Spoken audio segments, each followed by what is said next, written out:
People always think the worst sound you'll ever hear in your own house is glass breaking at 2 in the morning, or someone pounding on the door. Personally, I nominate the sound of your husband howling upstairs because he just realized his career is slipping through his fingers before breakfast. That was this morning. Before we dive deeper into this story, I have one small request. Please subscribe, drop a like, comment, and hit that hype button to boost this channel so more people can discover these incredible Reddit stories.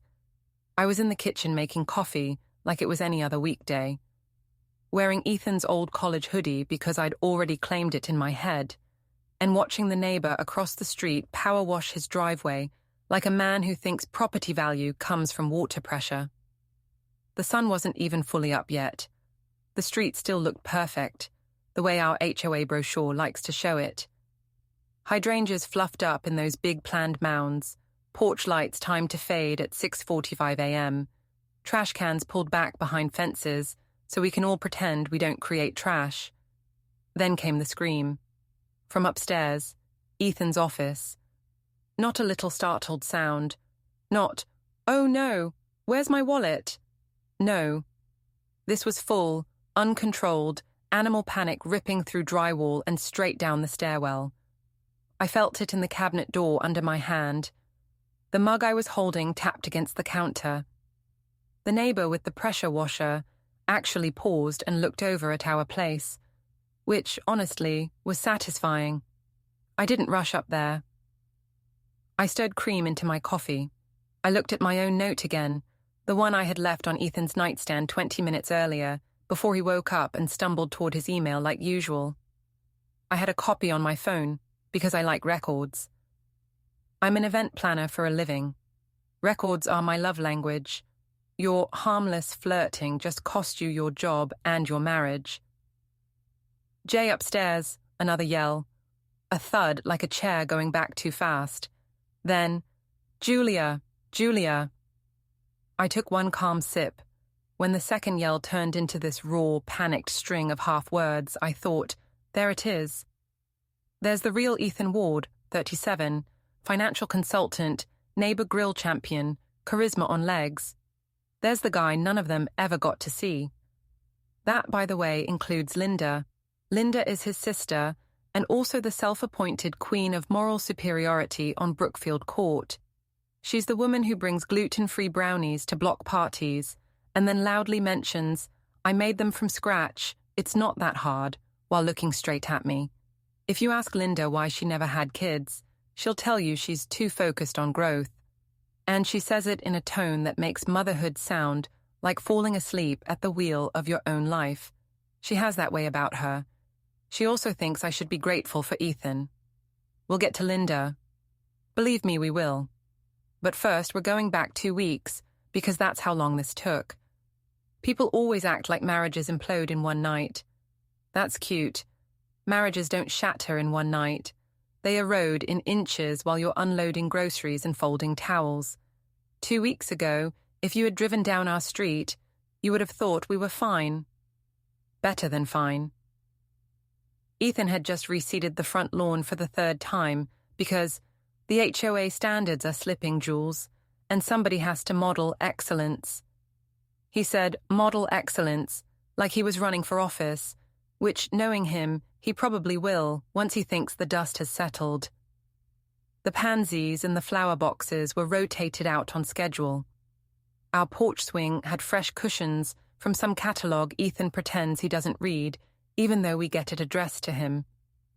Claire from 2 houses over had her usual power walk that Monday morning, calibrated to look casual but timed exactly for the school bus so she could wave to the other parents and log social points before 9 a.m. "Hey, Julia," she called, all bright teeth. "Self-care day? You look so relaxed." Translated, I was still in workout leggings and an oversized tee at 8:15, hair up, no mascara. Around here, that gets you a wellness check. "I'm good," I said, "just reviewing seating charts." She made a sympathetic face.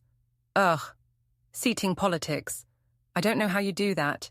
I'd lose my mind." I smiled and thought, You do seating politics every time you host a wine night and pretend you didn't put Jennifer next to Daniel on purpose. But okay. Out loud, I said, occupational hazard. That's my job. I'm an event planner. Corporate galas, charity dinners, board appreciation nights, hospital fundraising socials. You know those evenings where there are floating candles in glass cylinders and a local jazz trio in the corner, and everyone keeps asking for a vegetarian option, but not like pasta? That's me. I'm the person who stands near the kitchen door with a clipboard and a headset and a smile you can't poke holes in, and I make sure the CEO's mic works and the donor's wine never drops below half a glass. I am good at it. I say that without apology now. I am good at what I do. Back then, I said it in a softer way, like a question. That's one of the things I hate most when I look back. Anyway, 2 weeks ago, I was building out the final program for St. Michael's Children's Outreach Gala, the kind of long name that looks great on step and repeat banners. We hold it at the Hartford Country Club every spring. It's the event everyone wants their face photographed at because it ends up in the local magazine with headlines like Hope for Tomorrow. People love to stand under chandeliers and feel righteous. I love invoices being paid on time. We all have our thing. Ethan was already on his third client dinner that week. Networking, he said, buttoning a navy jacket I had never seen before. We've got a guy thinking about pulling his assets from Hartford Mutual, and I want to be in the room when that happens. This could be big. I looked up from my laptop. Since when do you care about what you're wearing to a weekday dinner at Grill 86? He smoothed a hand over his jaw like an ad for aftershave. Presentation matters. It didn't matter last month, I said. He flashed me that grin that always worked in this neighborhood. Ethan has a safe grin. It's boyish in a controlled way. PTA moms love it. HOA board members love it. Cops doing neighborhood patrols love it. You know the type. Jules, he said, amused, leaning down like we were sharing a joke. Are you jealous?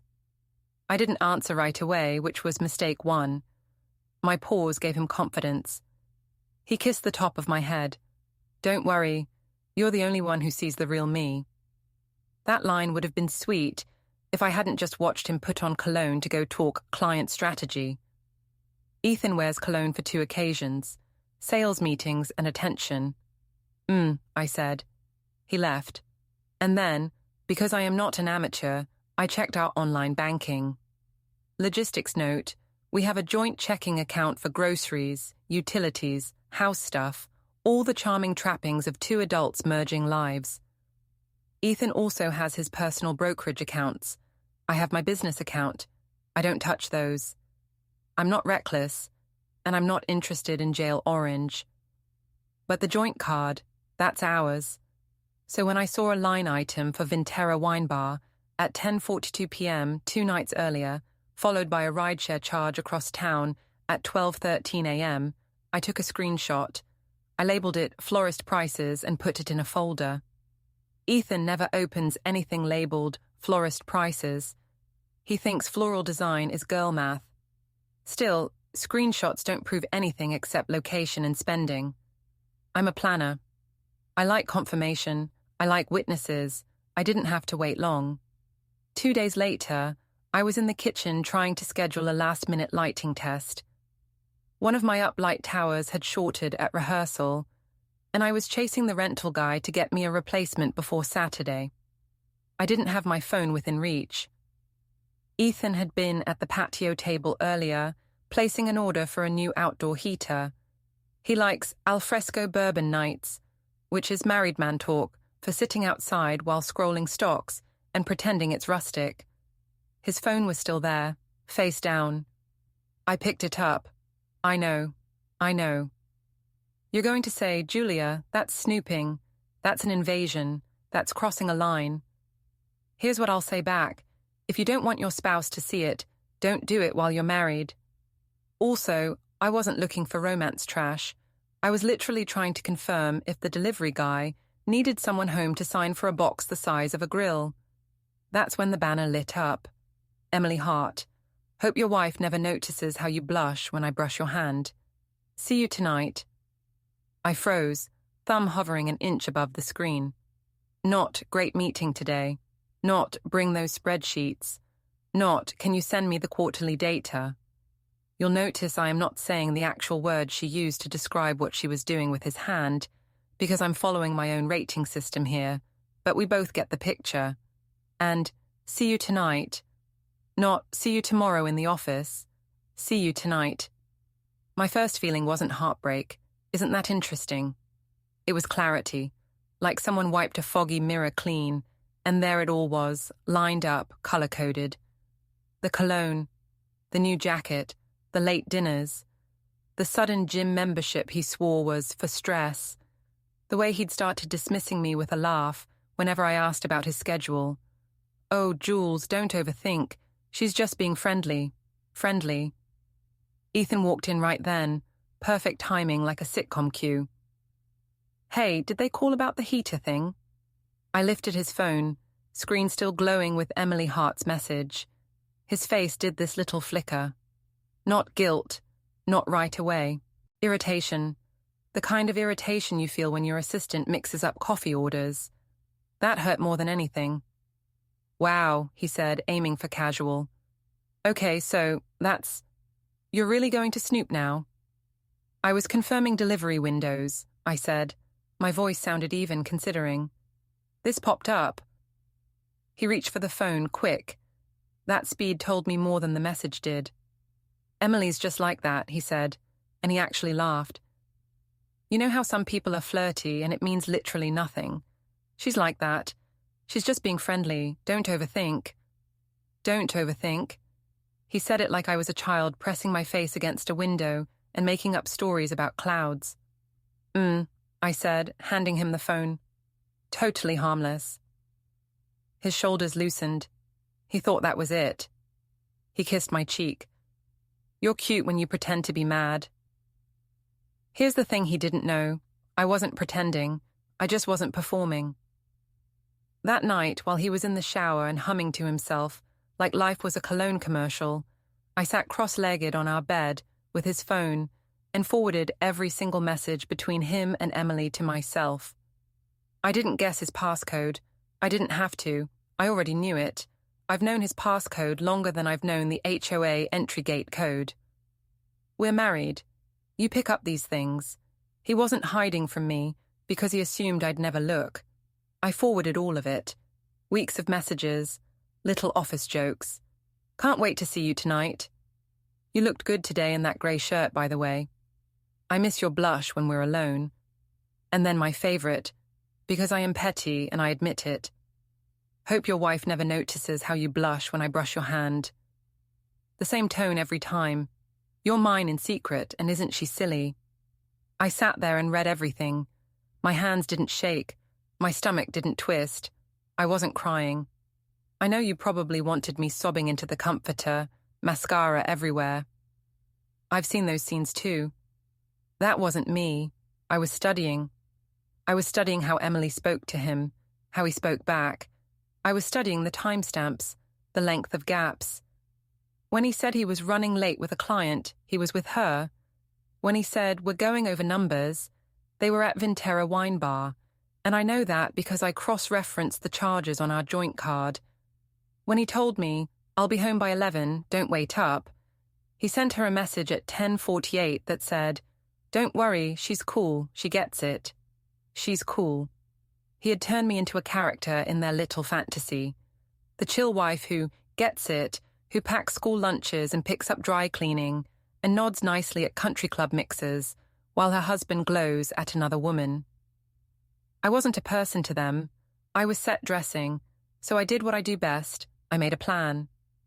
The next morning, I took those forwarded messages, stripped our names off, and built a neat little PDF. I wrote a 3-paragraph summary in neutral language. Hello, I am contacting you regarding possible misconduct between Ethan Ward and Emily Hart. Mr. Ward is in a senior position relative to Ms. Hart on multiple client accounts.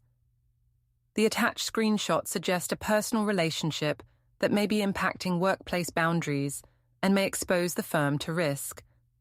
I did not send it from home. I printed it at a FedEx office. I made a brand new email from a random name that nobody would connect to me. I sent it to Ethan's HR and CC'd compliancy. If you work in finance, you know there is always a compliancy. Then I went to work on the gala. If you've never run a charity gala, let me explain the vibe. Picture a ballroom big enough to land a helicopter in, but every surface has to look soft and effortless. Picture six-figure donors who want the stage lighting to make them look healthy but not shiny. Picture a head of hospital outreach who told me, "I'm trusting you, Julia. You always pull this off." In that voice people use right before they toss you into a pit and ask for a smile. That night, Ethan showed up to support me. "Isn't that sweet?" His words, not mine. "I'll swing by to support you after my client meeting," he texted. The client meeting being, of course, Emily. And then Emily showed up too. I saw her before he did. I clock everyone who walks in one of my rooms. She came in wearing black with a soft gold jacket, hair smooth, makeup in that glossy natural style that says, "I woke up like this with professional help." Ethan arrived 15 minutes later in a black jacket with a gold-toned tie. The match was almost funny. They didn't walk in together. They're not total fools. She drifted toward the silent auction table. He headed for the bar. But when they saw each other across the hydrangea tower I had personally approved, they both lit up in a way I hadn't seen from Ethan in months. I was holding a tablet and pretending to check the run of show. Really, I was taking photos, not sneaky shots from across the room like a spy movie. Just a couple of clean, well-framed angles that showed Ethan and Emily leaning too close behind my fundraiser floral display, laughing like they shared a secret, his hand hovering low on her back in a way you only do when you've already crossed a line. He should have saved that move for a place without a professional event planner who knows lighting. At one point, Emily actually reached up and adjusted his tie, fingertips smoothing the knot, smiling up at him. It was such a practiced gesture. I almost applauded. He saw me watching then. For a second, his face flickered again, that same irritation. Then he pasted on the concerned husband mask and came over. "Jules," he said warmly, like we were on stage. "You okay? You look stressed. You need water?" Translation: "Please do not create a scene in front of money." I smiled up at him. "I'm perfect." Emily floated over behind him a moment later, balancing 2 champagne flutes. She stuck out a hand to me like we'd just met on neutral ground. "Hi, you must be Julia. I've heard so much." "I bet," I said. Her smile twitched. "Just a hair." I saw it. Out loud, I added, "Julia Ward. Wife." That was the moment she blinked. "Emily," she said. "I've heard so much," I said, giving her back her own line. "About how friendly you are." Ethan made a soft warning sound in his throat. "Jules?" "Oh, relax," I said lightly, patting his arm. "It's harmless. I'm not overthinking." I watched her take that in. She didn't fully understand. Not yet. But she felt something shift in the air. Predators do feel temperature change. Even the confident ones. By the end of the night, I had what I needed. Photos of Ethan and Emily together in a professional environment where he was supposed to be supporting his spouse. I had the message history already archived. I had a neat PDF trail sent to HR. I had our bank screenshots. I had voice memos I made in my car after talking to Ethan, recapping the conversations while they were fresh. Pro tip, record right after. Memories are flexible. Audio is not. And I had something else. A new calm, humming under my skin like a steady generator.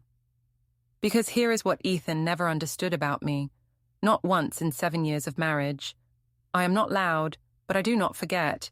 I am not cruel for sport, but when you push me into a corner, I don't come out with tears. I come out with a schedule. Tomorrow morning, I thought, sipping coffee at 1 a.m. in our flawless kitchen, while Ethan snored upstairs, you're going to scream so loud the HOA will mark us non-compliant for noise. And then you're going to see what happens when the woman you counted on to keep your life smooth decides to stop cleaning up after you. You'll hear it with me soon. You'll understand why Linda won't look me in the eye anymore, why Claire doesn't wave from across Brookfield Court, why Emily Hart won't even drive down our street at night. You'll understand why Ethan Ward, model of excellence, will never again say to me, "Don't overthink." But that part started this morning, with his voice tearing through the house and my coffee tasting better than it ever has. "Julia," he yelled from upstairs, panicked and hoarse. "Julia, what did you do?" "Exactly what you taught me, sweetheart," I thought, setting my mug down and finally letting myself smile. I acted friendly. Ethan's voice still echoed faintly down the stairs. He had stopped shouting my name, which told me the email had finished loading. Good. The silence that followed wasn't peaceful. It was a held-breath kind of silence, the sort you hear when an audience realizes the hero just tripped the wire. I took my time finishing the coffee, rinsed the mug, and set it upside down on the drying rack like any normal morning.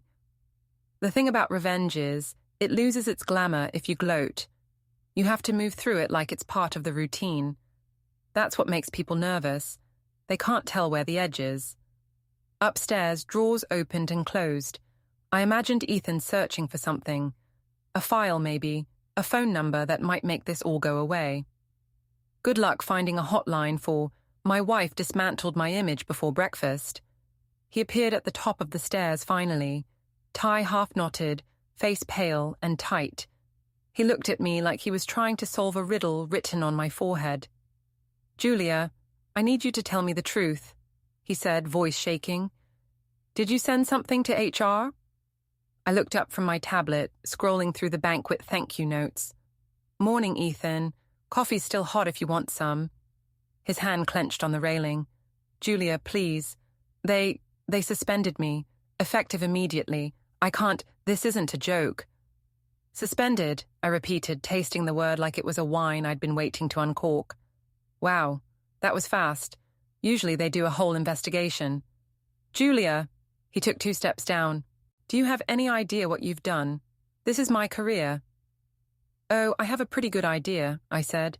"I read the policies online last night. You know, the ones about workplace relationships and conflict of interest. You'd be surprised how clear they are once you're not laughing them off." He stared at me, color rising back into his face now that the panic had found somewhere to go. "You ruined me." I stood, smoothing my hoodie, and walked past him toward the entryway. "No, Ethan. You did that part yourself. I just hit send." His voice cracked. "Jules, we can fix this. I'll call Emily. She can say it was a misunderstanding. Just tell them you overreacted. Tell them you were upset. I turned in the doorway. "You want me to lie for you now?" He opened his mouth, then closed it again. "I'll have movers pick up a few things this afternoon," I said. "Don't worry. I'm not taking anything you can't replace." He flinched like the word replace had weight. Maybe it did. The new apartment smelled faintly of lemon cleaner and fresh paint. I'd found it 2 days earlier, under the pretense of scouting venues. 1 bedroom, furnished, short lease, exactly what I needed. The landlord handed me the keys without questions. Event planners are good at sounding trustworthy. I spent the first night there unpacking essentials and building silence. No TV, no music, just the small hum of the refrigerator and the occasional car outside. You wouldn't believe how peaceful a place feels when no one's trying to talk you out of your own memory. That Friday, Linda showed up. She didn't knock politely. She knocked like a debt collector. I opened the door halfway.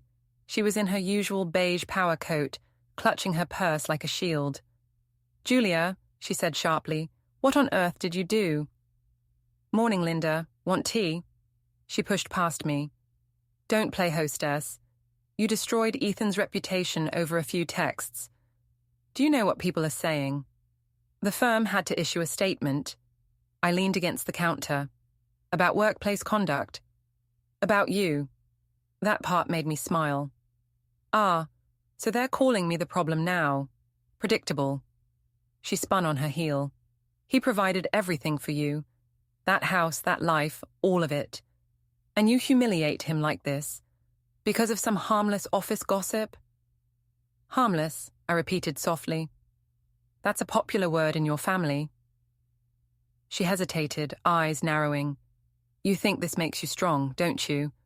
Walking away like some martyr. Everyone sees through it. Claire told me you've been unstable for months. Claire talks too much, I said. She should save her energy. She'll need it later. Linda's chin lifted. I'm trying to help you. Fix this before it's too late. Too late for what? I asked. His next promotion? His image? I stepped closer until I saw her blink. You know, Linda, you should be careful choosing sides. The neighborhood loves a scandal, but it loves a fall from grace even more. Her lips tightened. You sound just like someone who stopped apologizing, I said. Yeah, I get that a lot lately. She left without another word. I watched her stride down the hall, heels sharp against the tile, posture perfect like always. Perfect people break the loudest when they finally slip. That weekend, Claire hosted her usual driveway cookout, the unofficial social court of Brookfield Court. I wasn't invited, obviously. That was the point, but invitations don't mean much when the court is already in session. I parked 2 houses down, walked over with a plate of lemon bars, and smiled like I'd misunderstood the memo. Hope I'm not crashing. Oh, Claire said, eyes darting to Jennifer. Julia, we didn't know you were back. Briefly, I said.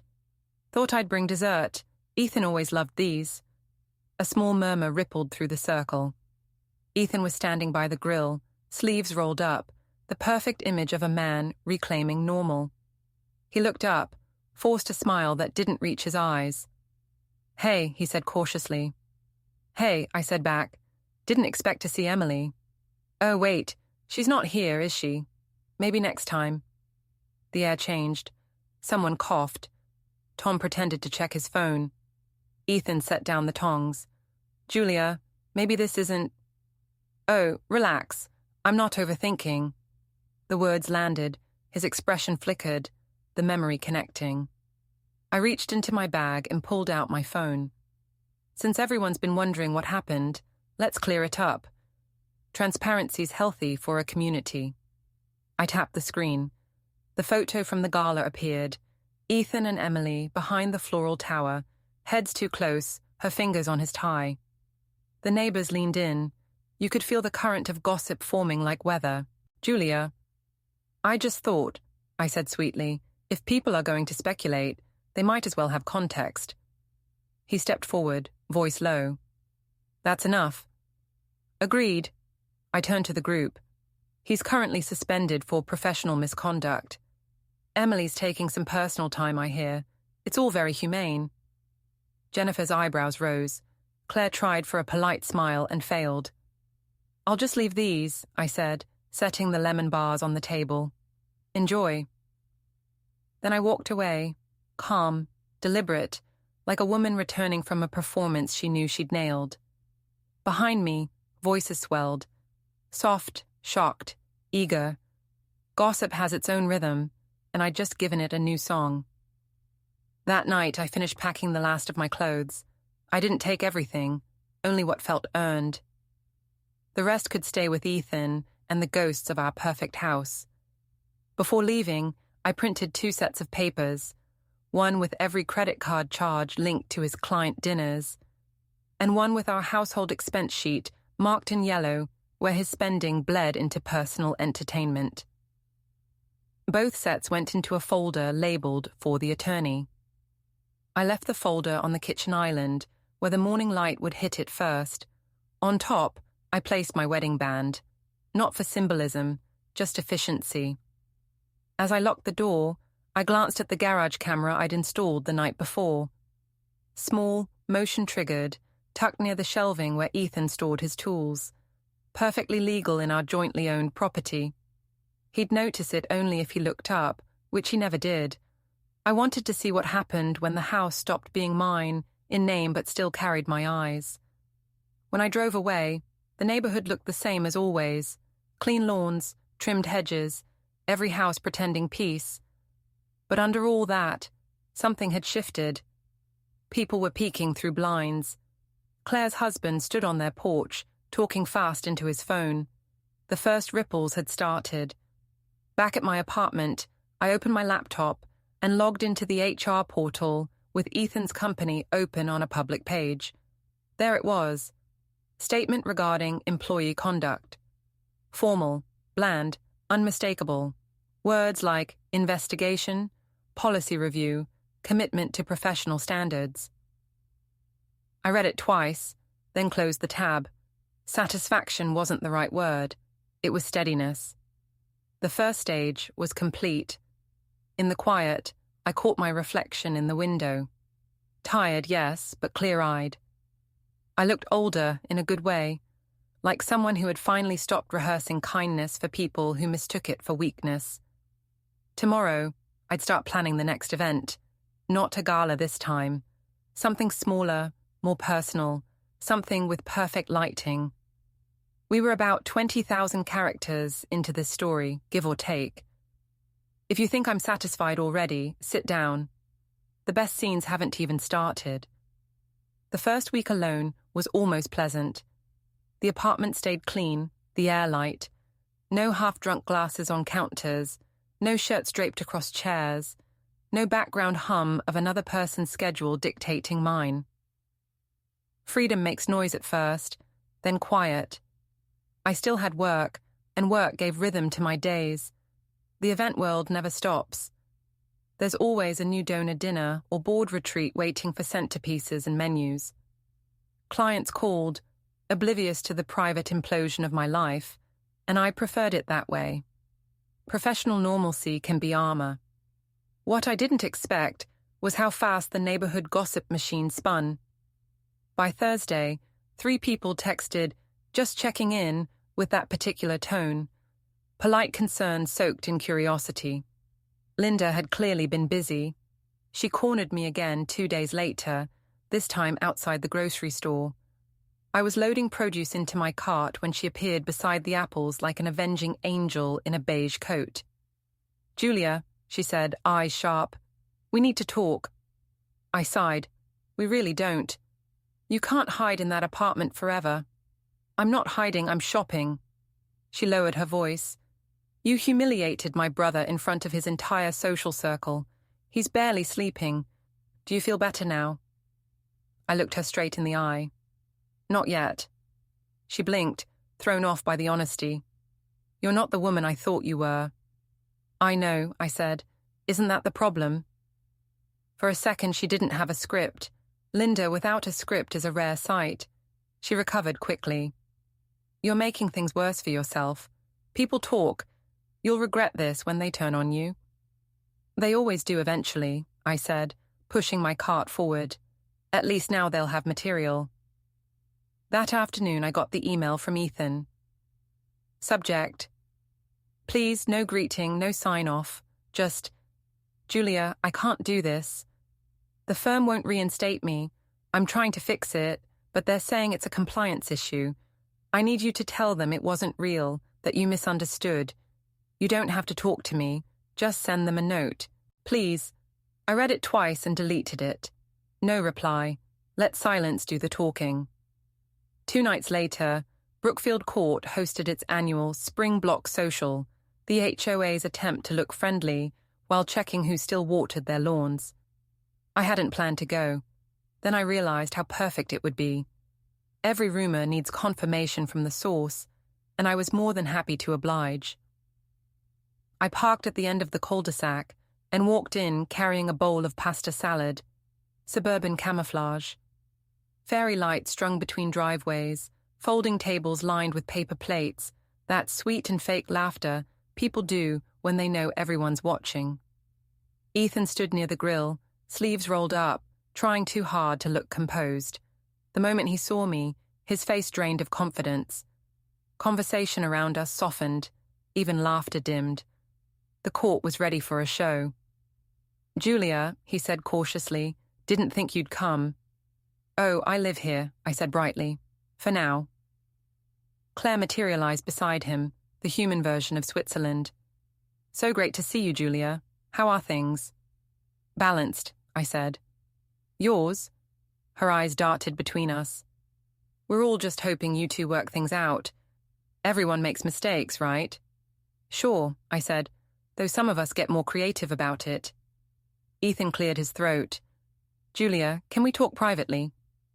Absolutely, I said, stepping closer. Let's talk right here. A few heads turned. The air got heavier. You sent that message to HR, he began. You didn't have to drag everyone into it. We could have handled it quietly. You mean I could have stayed silent while you handled Emily quietly, I said. He stiffened. A few people gasped softly. Someone's kid dropped a plate. I smiled. Relax, everyone. It's just a conversation. No need to whisper. Although, since you're all here, might as well clarify. Ethan's not at the firm anymore. Policy violation. Happens. He exhaled sharply. Julia, stop. Oh, I will, I said, right after they stop calling me unstable behind my back. Claire's husband Tom muttered, Maybe we should... No, I said pleasantly. You should hear this. It's community news. I pulled out my phone and swiped to the photo from the gala, the same one that lived rent-free in my cloud storage. Ethan and Emily, too close, too comfortable. I held it up just long enough for the nearest few to glimpse. Their faces changed the way faces do when they realize gossip is truth. Julia, Ethan warned. Transparency, I said softly. You always said honesty builds trust. He stepped forward. I didn't move. Enjoy the salad, I told the crowd, and walked away through the hush, leaving Ethan standing under the fairy lights, everyone watching. By morning, half the neighborhood knew the photo existed. By afternoon, Linda's car was parked in his driveway. That night, the group chat I used to be in, Ladies of Brookfield Court, mysteriously removed me. Perfect. Let them think exile hurts me. Exile is freedom when you plan it yourself. I went back to the house Sunday evening while Ethan was at his sister's. My name was still on the deed, and I had one more task to finish. The rooms looked smaller, without the noise of us in them. I packed the last few things that mattered.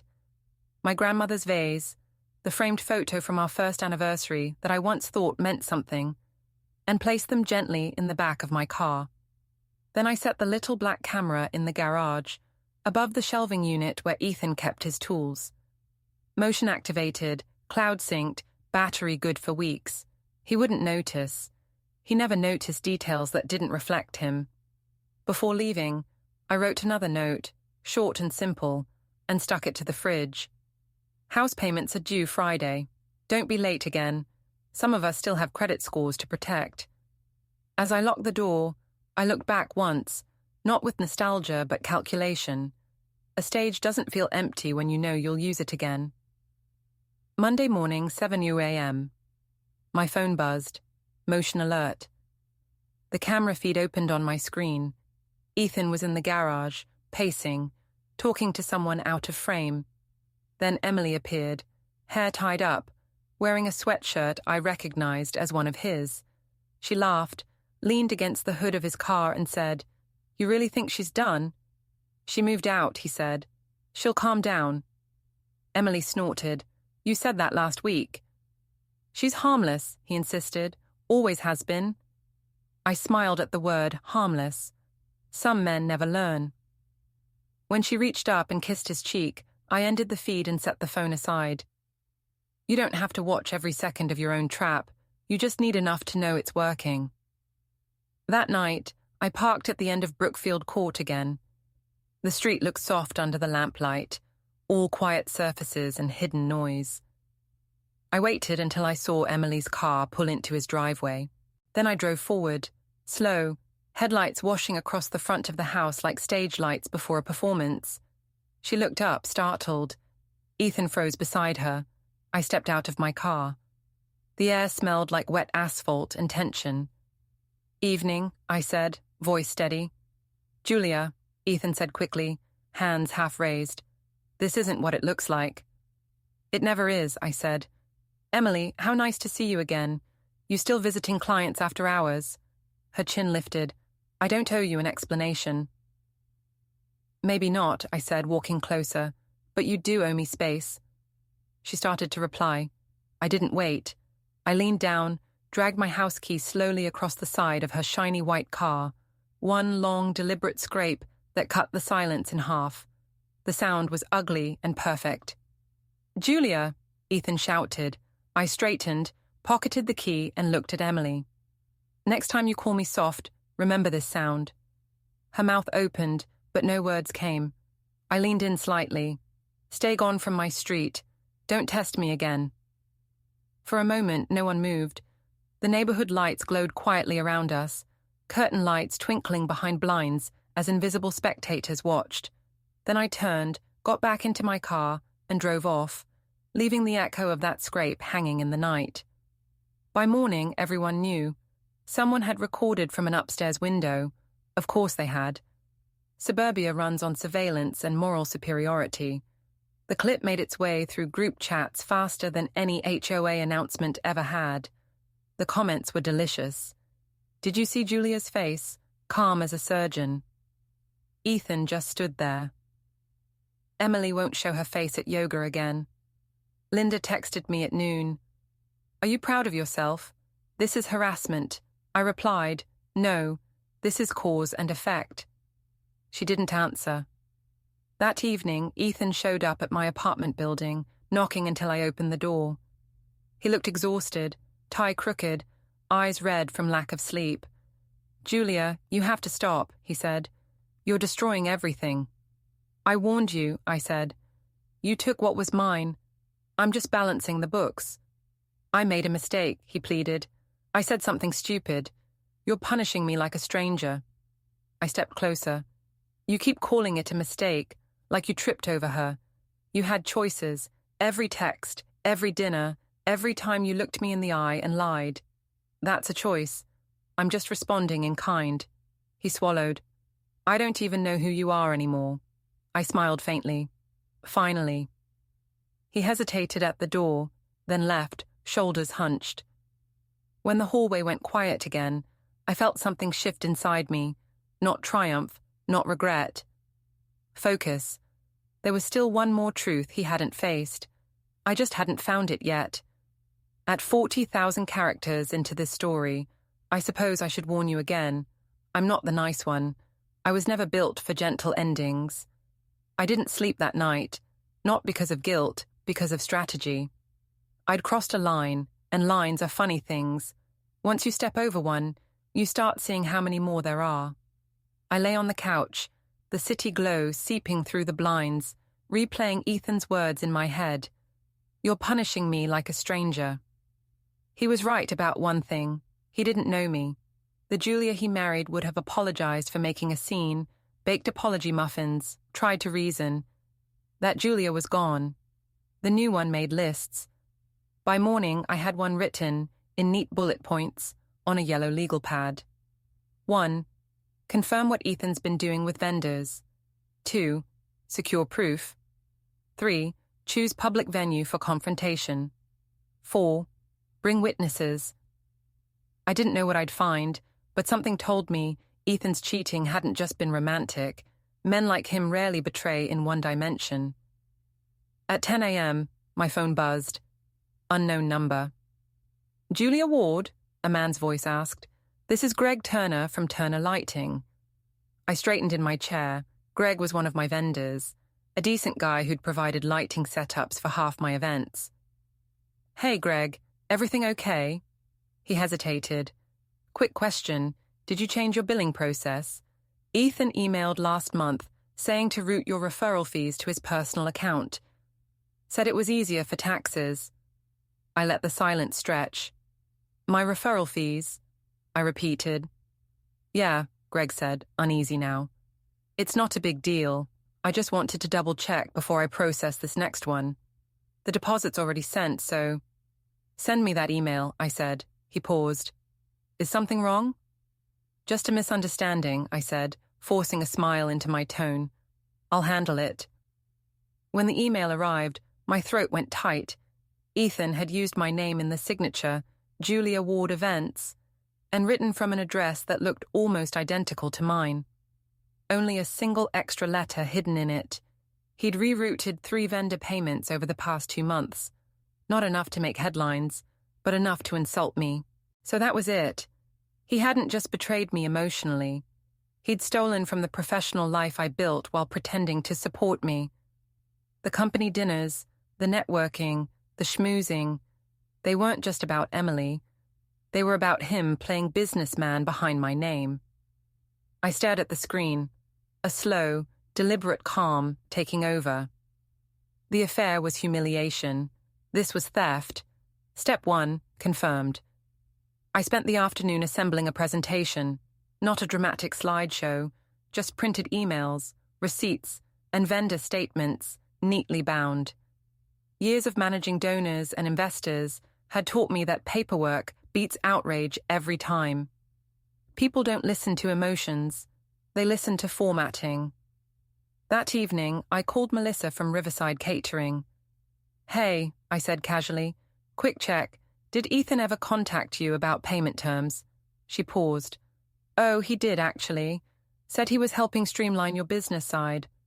Is that not true?" "It's a work in progress," I said smoothly. "Can you meet tomorrow? I'm reorganizing vendor contracts." She agreed. Another puzzle piece clicked into place. By midnight, my plan had shape.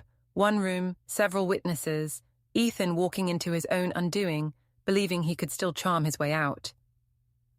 The next day, I booked a private meeting room at the country club, same one that had hosted the charity gala, the one where he and Emily first got sloppy.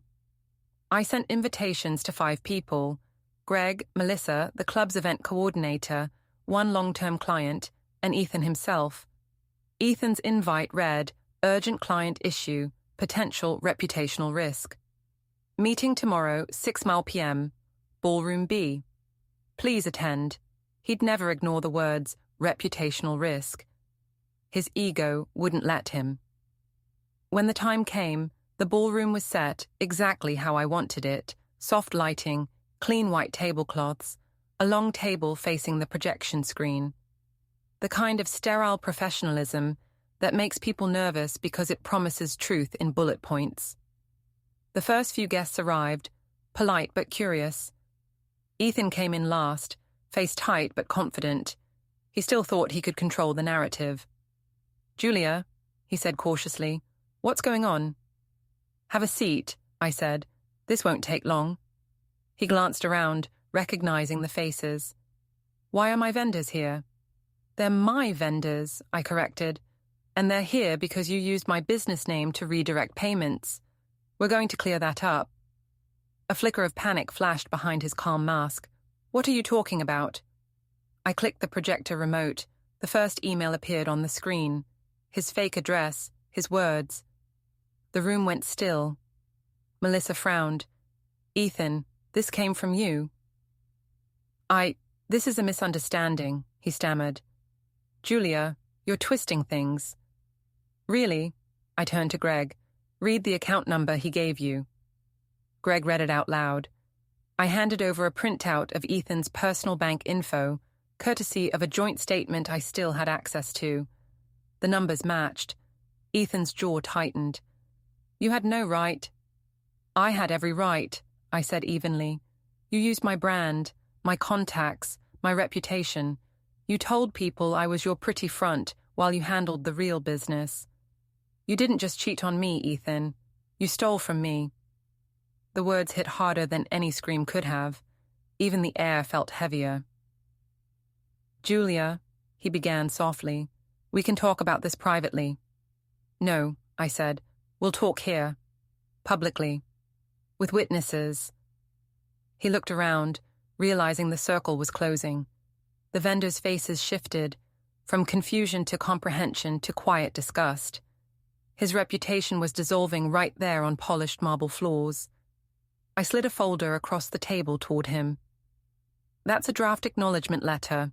It states you misrepresented yourself in business matters and that you'll refrain from using my name or contacts moving forward. You sign it, this ends clean. Refuse, and I forward all of this to your firm's compliance department and every client you've ever approached under my name." He stared at the folder like it was an unexploded bomb. "You can't—" "I already did," I said. "This is Mercy." For a long moment he didn't move. Then his hand shook slightly as he opened the folder and scanned the document. You could almost see the calculation in his eyes, the risk of fighting me versus the humiliation of surrender. He signed. The pen left a neat blue line, steady enough to hide the tremor in his hand. I gathered the papers, slid them into my bag, and said, "Meeting adjourned." As people filed out, Melissa leaned close and whispered, "Good for you." I smiled faintly. "It's just business." Ethan lingered. "You've made your point," he said quietly. "What else do you want from me?" "You'll find out soon enough," I said. "Check your messages tonight." He frowned. "Julia." "Good evening," I said and walked out. Ciao. Back in my car, I typed a single text into our old neighborhood group chat. "Everyone meet at my house tomorrow at 9 p.m. Bring Ethan." I added Linda, Claire, Tom, Jennifer, and Daniel. The message lit up with question marks. I didn't answer. The stage was set for the finale. Driving home, I caught my reflection in the windshield. Tired, yes, but alive in a way I hadn't been in years. For so long I'd been the woman smoothing tablecloths and swallowing irritation while other people took the credit. Now, I was the director. Tomorrow night, I'd give them the closing act they didn't know they'd bought tickets for. At around 40,000 characters into this story, give or take, I can say it out loud now. Ethan thought he was the storm. He never noticed I was the quiet pressure building before it. The next day felt like the air before a thunderstorm. Still charged, ready to break. I spent the morning arranging every detail of the neighborhood meeting. No one refused. Curiosity is stronger than loyalty in suburbia. By afternoon, the messages had multiplied. Claire. Wait, what's this about? Is it safe to bring wine? Linda. Julia, if this is another public stunt. Jennifer. Do we need to dress up? I didn't answer any of them.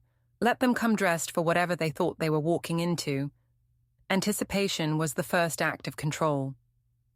At 8:30, I arrived at the house. My name was still on the deed, my key still fit. The familiar creak of the entryway echoed like a memory I didn't care to revisit. Ethan's car was in the driveway. The lights inside glowed warm and calm, like a family portrait pretending not to crack. He opened the door before I knocked. His expression was guarded, the kind you wear when you suspect you're walking into a trap, but still hope for peace. What is this? He asked. Closure, I said simply, stepping past him. The living room was spotless, like he'd cleaned to prove a point. The couch cushions were perfectly aligned, the table gleaming. Even the air smelled neutral. No cologne, no evidence of another person. He'd staged his innocence. I invited everyone, I said, turning in a slow circle. The neighbors. Linda, your closest defenders. You said I ruined your reputation. Tonight you'll have a chance to set it straight. His eyes widened. You're kidding. I never kid about events, I said. Ask anyone. He exhaled hard. Julia, you can't keep turning our lives into some production. Our lives were your production, I replied. I'm just rewriting the final act. By 9 sharp, cars began lining the street. The familiar hum of gossip filled the front yard before the doorbell even rang. When I opened the door, there they were. Claire clutching a bottle of rosé, Jennifer behind her with an expectant smile, Tom hovering like he'd been dragged along, and Linda, her face carved into disapproval. Julia, she said immediately, this isn't appropriate. Neither was your brother's behavior, I said pleasantly. Come in. They filed in, drawn by curiosity they'd never admit to. Ethan stood frozen near the staircase, pale and silent. I gestured toward the seating area. Make yourselves comfortable. You'll want to see this. The projector was already set up, casting a soft rectangle of light on the wall. I connected my tablet. A muted hum filled the room as the video feed began. The first image was the garage, time-stamped, crystal clear. Ethan pacing, Emily leaning against his car, the two of them laughing. Their voices were audible through the small speaker. "You really think she's done? She moved out. She'll calm down. You said that last week. She's harmless." The word hung in the air, echoing. Ethan lunged for the remote, but I was faster. "Don't," I said sharply. "Let them see." Claire's eyes widened. Jennifer gasped softly. Linda's lips parted in horror as her brother's voice filled the room again. Smug, careless, confident. When the clip ended, the silence was thick enough to touch. Linda turned to him, voice trembling. "Ethan, please tell me this isn't what it looks like." He swallowed. "It's taken out of context." "Context?" Claire said, half laughing, half stunned. "You called your wife harmless while sneaking around with your coworker. That's the context." I let the room churn for a moment before speaking. "He told everyone I overreacted," I said softly. "Said I was unstable. Said Emily was just friendly. Now you all know what friendly looks like." Ethan's voice cracked. "Julia, stop this." "Stop?" I turned on him, sharp now. "You paraded your lies through my home, my friends, my work. You stole my clients. You used my name to build your image. And when I finally fought back, you called me unstable. You made me the villain so you could stay the hero. Tell me, Ethan, how's that working out?" He flinched, glancing toward Linda, toward anyone who might still defend him. No one spoke. The silence broke when Claire whispered, "You know what's funny? I used to think you two were perfect." "Perfection's easy when one person is doing all the pretending," I said. Linda stood abruptly. This is private. You shouldn't be airing it here." "Wrong," I said, stepping forward. "It became public the moment your brother decided appearances were more important than honesty. I'm just closing the loop." I walked over to the projector, clicked to the next slide. A photo appeared. Ethan's signature on the admission letter from the previous day's meeting, neatly scanned and dated. "This," I said, "is what accountability looks like. He signed it himself, acknowledged everything." Gasps rippled again. Ethan's head dropped into his hands. "You forged that," he muttered weakly. "Try me," I said. The weight of the evening settled over the room like a held breath. Finally, Linda straightened her purse strap, muttering, "We're leaving." No one stopped her. The others followed, each one avoiding Ethan's eyes on their way out. When the door closed, only the sound of the projector fan remained. Ethan stood, trembling slightly. "You've ruined me." I shook my head. "You ruined yourself. I just made sure no one could pretend otherwise." He stared at me, voice breaking. "Why couldn't you just let it go?" "Because," I said, stepping closer, "you built a whole world out of lies and then asked me to keep living in it. I just turned on the lights." He didn't respond. There was nothing left to defend. I packed up the projector, coiling the cord neatly. "This was the last show," I said quietly. "You won't hear from me again, not unless you try to twist the story." He laughed once, hollow. "You think people will forgive you for this?" "I don't need forgiveness," I said. "I need peace." With that, I walked to the door. Outside, the night air hit cool and clean against my face. The street was silent except for the hum of porch lights. Behind curtains, I saw the faintest movements. Neighbors pretending not to watch, but absolutely watching. Perfect. Let them see. Let them whisper. I got in my car, turned the engine, and glanced once in the rearview mirror. Through the living room window, Ethan stood frozen, the glow from the projector still washing over him like an interrogation lamp. For the first time since everything began, I felt still. Not victorious. Just finished. As I drove away, a single thought settled, calm and certain. Revenge isn't rage. It's order restored. And with that, the story ended exactly where it should, on the high peak, before the curtain could ever fall. The street was quiet the next morning, but not peaceful. quiet in that careful way when a community's pretending nothing happened while dissecting every second of it behind closed doors. I woke before sunrise, not out of restlessness but habit. My mind felt strangely clean, like I'd finally shut down a machine that had been humming too long. The apartment looked exactly as I'd left it, neat, sparse, temporary. My things were packed again, boxes labeled in my handwriting. I'd made the decision the night before, leave Brookfield Court, leave the whispers, leave the wreckage neatly framed in my rearview mirror. I didn't want to haunt the neighborhood where everyone had picked a side. Let them build new gossip without me. I made coffee and opened my laptop. My inbox was a battlefield of unread messages. Reporters sniffing around about allegations involving a former financial consultant, HR follow-ups, even a polite inquiry from the local homeowners association asking whether last night's incident required their mediation. I deleted them all. Then I opened one final message from Ethan, sent at 2:17 a.m. Julia, you win. I'm done fighting. I don't even know what to do with myself anymore. I'll be leaving the firm permanently, maybe the city. You'll never hear from me again. You got what you wanted. Congratulations. No apology, no reflection, just surrender disguised as martyrdom. Typical. I stared at the screen for a long time before closing the laptop. Winning had never been the goal. Truth was, and now it existed in daylight, unarguable. By noon, I drove back to Brookfield Court one last time. I wanted to see it, the stage after the show, the set after the audience left. The houses stood still under an overcast sky, every lawn trimmed to perfection, the smell of fertilizer masking decay. Ethan's car was gone from the driveway. The blinds in the living room were drawn. For a moment, I almost pitied him.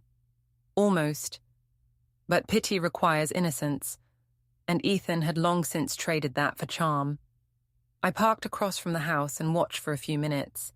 A curtain shifted next door. Someone was definitely watching me. Fine, let them. Let them think I was here to gloat or grieve. The truth was simpler. I was here to close the circle. I got out, walked up the path, and slid my key, still mine by law, into the lock. The door opened with that same soft click I'd always loved. Inside, the house smelled like lemon cleaner again, but beneath it was something else. Emptiness. The kind that hums in rooms stripped of secrets. The projector screen still stood in the living room, folded against the wall. I ran my hand over the fabric, remembering the way the neighbors' faces had reflected in its light. Disbelief, realization, the small thrill of shared scandal. They'd probably replay that night for years, the way people do when they secretly enjoy watching someone fall. On the coffee table, a single envelope waited. My name, in Ethan's handwriting. I hesitated, then opened it. Inside was a check, half the value of our joint account, and a note on plain white paper, for what I owe you. Don't contact me. I laughed softly, practical to the end. Even in defeat, Ethan had to make it transactional. I folded the check into my wallet. Closure, courtesy of a man who never understood what it meant. On my way out, I paused in the doorway, taking one last look. The same couch where we'd argued, the kitchen counter where I'd once planned galas and dinners, while he lied about meetings. Every inch of it familiar and false. Then something caught my eye, a faint reflection on the patio door, movement near the side gate. Instinct made me freeze. A shadow flickered, then disappeared. I stepped outside. It was Emily. Her hair was pulled into a loose ponytail, her eyes ringed with exhaustion. She stood by the gate like someone rehearsing courage. "Julia," she said quietly, "can we talk?" I tilted my head. "Surprised to see you back here." "I had to," she said. "I didn't know what he told you. I didn't even know—" I cut her off.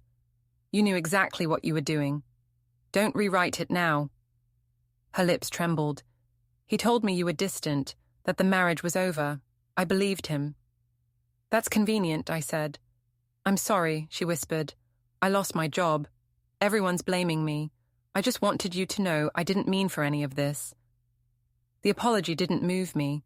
It wasn't remorse, it was damage control. You didn't mean for it to cost you this much, I said. That's what you're sorry about. She looked like she might cry, but I didn't care. Tears weren't currency here.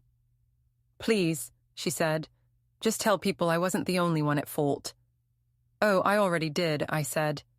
They know exactly what kind of man Ethan is, and exactly what kind of woman helped him hide it.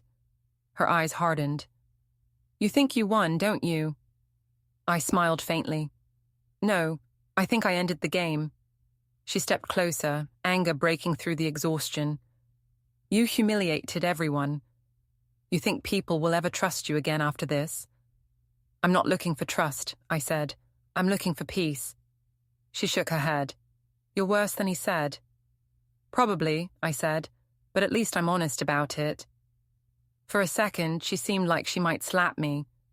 Then she turned and walked away fast, shoulders stiff, almost running by the time she reached her car. I watched her go, calm and certain. There were no more players left on the board. The wind picked up, brushing through the hedges Ethan had once trimmed obsessively. I walked back to my car, slid into the driver's seat, and sat there for a moment watching the clouds roll in. Somewhere down the street, a door slammed, followed by the faint murmur of voices. The neighborhood was alive again, hungry for the next story. But this time, I wasn't part of it. I turned on the ignition. The radio came alive mid-song, some upbeat pop tune that didn't fit the mood at all. I let it play anyway. As I pulled away from Brookfield Court for the last time, the houses blurred in the side mirror. Perfect lawns, perfect facades, everyone hiding something. Maybe that's all revenge really does. Peel the paint so people can see the rot underneath. I didn't feel lighter. I didn't feel vindicated. I felt steady. That was enough. Halfway down the road, my phone buzzed. A new message from an unknown number. You made your point. She's gone. I'm leaving too. Take care of yourself, Jules. No signature. I didn't need one. I deleted it without opening the thread, rolled down the window, and let the wind fill the car. The world beyond Brookfield opened up wide and ordinary. Gas stations, open sky, a billboard for a real estate company promising new beginnings. The irony almost made me laugh. I wasn't driving toward a beginning. I was driving toward silence, toward a version of myself that didn't have to perform forgiveness or composure anymore. Revenge wasn't supposed to fix anything. It wasn't supposed to heal. It was supposed to even the scales just long enough for me to walk away without looking back. And as the road curved out of the suburbs and the houses disappeared from the mirror, I realized I'd done exactly that.